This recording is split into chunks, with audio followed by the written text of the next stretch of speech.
So I'm going to tackle this first topic because this is the linchpin of Rolex advertising. Geneva, please don't get angry with me, but it takes a year to make a Rolex.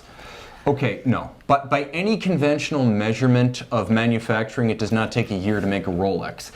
You may be able to say that because Rolex is a large industrial concern and parts are essentially built in a conveyor process, starting with the ore. Rolex has a foundry. From there, pieces go to stamping. From there, they go to final machining and finishing.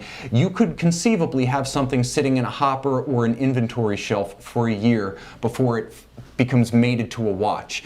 So by that measurement, maybe, but then if it takes a year to make a Rolex, what does it take, 5 to make a Patek Philippe? Well, you know, let me ask you about that too. Are they, when they say a year to make a Rolex, could they possibly be talking about the hours involved, where it takes 2,080 hours to go from raw material to finished watch?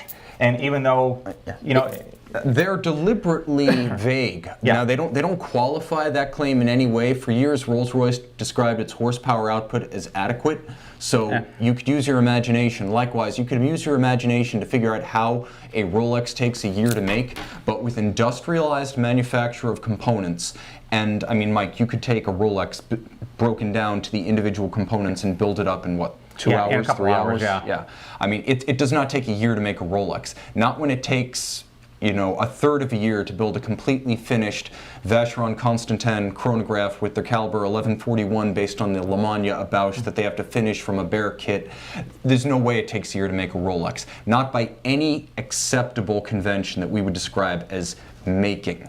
Well, even when you go back to early watchmaking, when you look at Patek or other brands, when they started the mass-produced, they had one person that did nothing but make a certain lever. And that was what he did. He cut this lever. This is all he did. He became a professional at cutting this lever, perfectionist at it. That's what he did. The guy sitting next to him made a spring.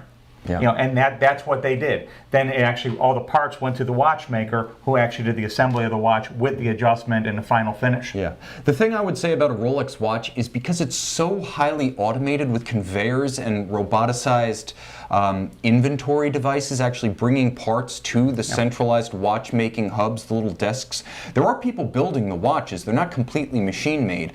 But when you consider with automation how quickly a trained Rolex watchmaker could build up a watch, I would say the actual time to make the Rolex is probably more like, you know, 5 or 6 hours. Yeah, because the other thing, I haven't been in the Rolex factory, but when I went to the Hublot factory, even when it comes to setting jewels, they had a machine that it spilled the jewels out on a black piece of paper, and it took a picture of them, and then it automatically identified which ones were the right side up and which ones were the right side down, and it picked those jewels up and automatically placed them in the bridges.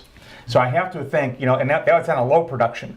So on something with a higher production like Rolex, I would have to think they have the same equipment, that they didn't design the equipment themselves. Hublot, for reference, is making about 25,000 watches a year. It might seem like more with all the limited editions, but again, consider the amount of industrialization on Hublot's scale, making 25,000 watches a year. Now extrapolate Rolex 800,000 to 1 million a year. Again, if it's taking a year to make a Rolex, there's a time loop somewhere in there.